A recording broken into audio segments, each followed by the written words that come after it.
Good morning, class. I am Hare Krishna Bhagwat, your biology educator, and today we are going to start class 12, chapter number 1, that is the reproduction in organism, and this lesson is going to be the part 1 for it.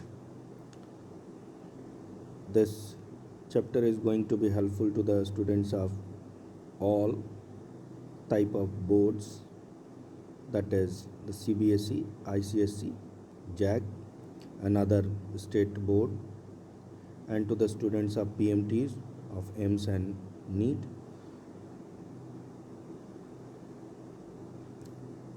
This is all about the reproduction that belongs to unit 7. This is going to be the first unit of the class 12.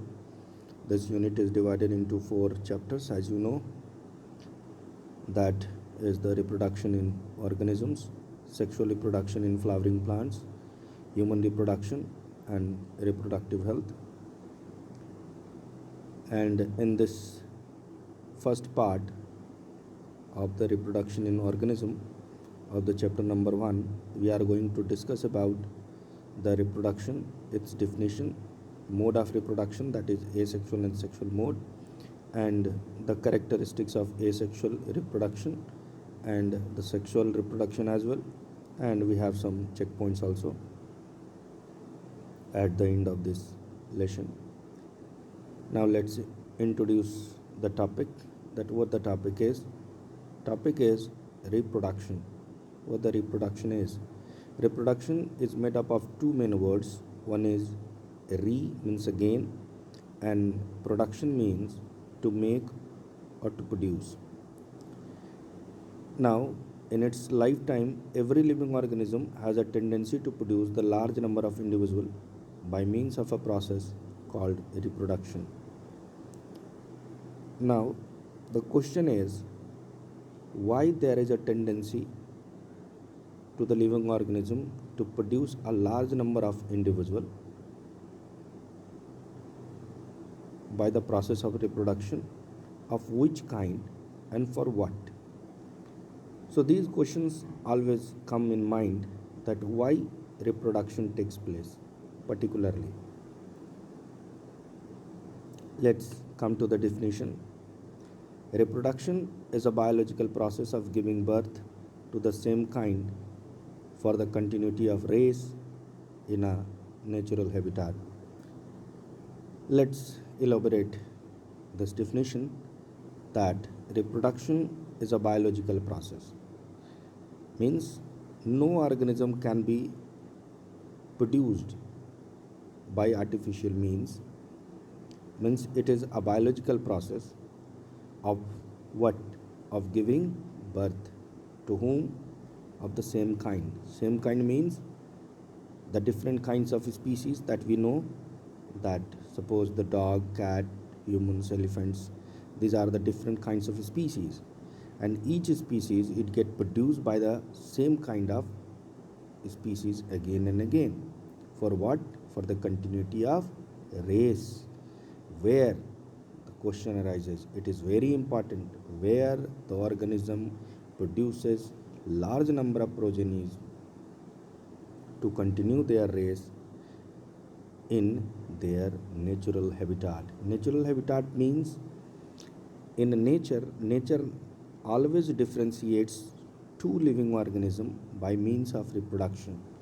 If they able to reproduce among themselves to give birth to a fertile offspring, then they must belong to the same species, and if they are not so, then they are not the part of that species, and two organism never produces or comes together to produce a different kind of organism in their natural habitat, but artificially it happens. As in case of mule, you know, the father is a horse and the mother is donkey. When the horse and donkey are forcefully get in artificial environment to produce an young one, they produces in the form of mule. Several examples are there, like liger and tigon also, and so on. Now, not in the lifespan, not in the whole lifespan, the organism is going to produce the large number of progenies. Means what the lifespan is? Lifespan is the period from taking birth and up to the death. So it is the place, it is the time between the birth, means you may say from cradle to grave. So this is the period is called lifespan. And in this lifespan, not all the organism has a tendency to produce large number of progenies. They produce only for a certain period of time, and this specific period of time is called their reproductive period. And on the basis of this reproductive period, the lifespan of an organism can be divided into three main phases. One is juvenile phase or vegetative phase or pre-reproductive phase. This is the phase before the reproduction. The second is the reproductive phase, and the third one is the senescence phase or the post-reproductive phase. We will discuss about these phases when we will discuss about the sexual reproduction in the next lesson. Now, come to the modes of reproduction. You are quite aware with these two topics that there are only two modes of reproduction, namely asexual reproduction and sexual reproduction. Now, what the asexual mode of reproduction is? So, you know, it is the mode of reproduction in which only one parent or individual can able to produce a large number of progenies. Means here in this case, only one individual is required to produce large number of progenies. It is common among unicellular organisms, especially those belongs to kingdom Monera and Protista. You are quite aware with these two. That is, we know that all the living organism has been divided into 5 kingdom by Sir R.H. Whitaker in 1969. They are Monera, Protista, fungi, plantae and animalia. And you know that the Monera and Protista have unicellular organism. One belongs to unicellular prokaryotes and another includes unicellular eukaryotes. Now, and it is also seen among other simple organism like sponges, in which cellular grade organization is present. Now, let's discuss about the characteristics of the asexual reproduction. What are the characteristics through which we can recognize that this particular mode is going to be a asexual mode? So, listen it carefully. Now, the number one is, it is uniparental mode of reproduction. Uniparental means only one parent, only one individual is required to produce large number of progenies. And then the progenies are similar to their parents. The progenies are similar to their parents means there is no difference between parent and progenies. Hence, they are often called as clones or remates. For example, if you will remember the division of amoeba splits into two.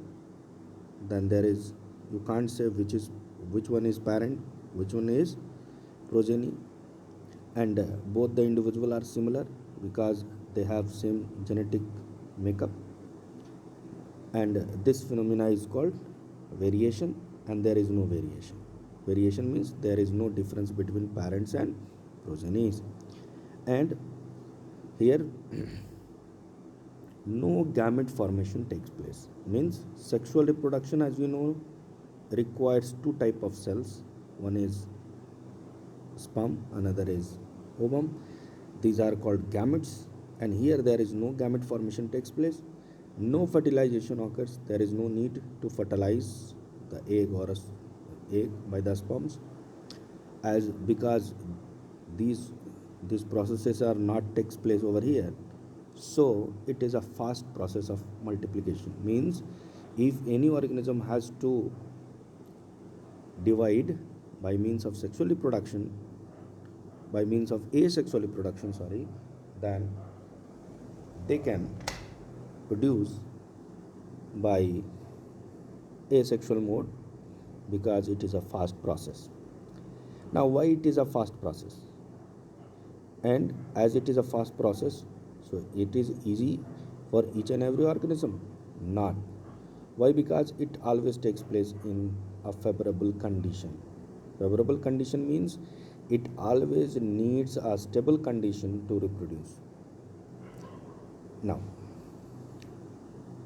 come to next, that is what the sexual reproduction is. Sexual mode of reproduction means it is the mode of reproduction in which two types of parents are required to produce a different kind of individual. Means there is male, there is female, and which produces another kind of organism which is not similar to their parents. The parents are, one is male, another is female. The male is who produces sperm, we know, and the female is who produces egg. And this mode of reproduction is most common among multicellular and most complex and higher group of animals that belongs to kingdom Plantae and Mammalia. We know that this feature is only seen among higher grade of organism to produce the large number of organism, and these organisms are variants. Variants means they are not similar to their parents. Let's come to the characteristics of the sexual reproduction as well. Here let's differentiate as well between these two. It is a biparental mode of reproduction. Biparental means two parents are required. That means two parents are required. One is male, another is female. And the progenies that are get produced by this process are not similar to their parents as well as among themselves. Means no two parents have two different, no similar two progenies of same types. Means exception are, that is monozygotic twins. Now there is variation. This variation means this difference between parents and progenies and among themselves is called variation that takes place. So it contributes to evolution. Evolution is a very important process. We will discuss about this in chapter number 7 of this class. Here it is very important for survival for an organism, because we know that the nature is a ever changing process, and to maintain in this change environment every organism has to change, and for this change causes evolution. Now here gamete formation takes place. We know that the male and female gamete formation takes place in their respective organs. We know that the male gamete sperm is get produced in testes of male, and the egg female gamete is get produced in ovary. Here fertilization takes place. Fertilization is the union of male and female gamete. So as here organogenesis of the reproductive organ, the gamete formation and the fertilization and various processes are takes place. So this multiplication is very slow. The multiplication through sexual reproduction is very slow. And remember, it always takes place in unfavorable condition. Why? Because nature always needs variants, because nature is a ever changing process, and if any organism has to survive in this environment, it has to change. So every progeny that comes from one is always to the next generation when it comes, it is with a new character or new variation. Now come to the checkpoints. This I am going to provide the questions at the end of this, that whether you are check yourself that you had came across with this topic and whether you had understood it very well or not. So the questions like that differentiate between asexual and sexual mode of reproduction, it would be very easy for you. And why the sexual mode of reproduction is seen among higher group of an organism, and why mule is not considered as a species. So it is going to be very interesting to answer these questions. Now the last one. Thanks for the listening carefully. Now by the next chapter, next part, we will discuss about more about the asexual mode of reproduction. Till then,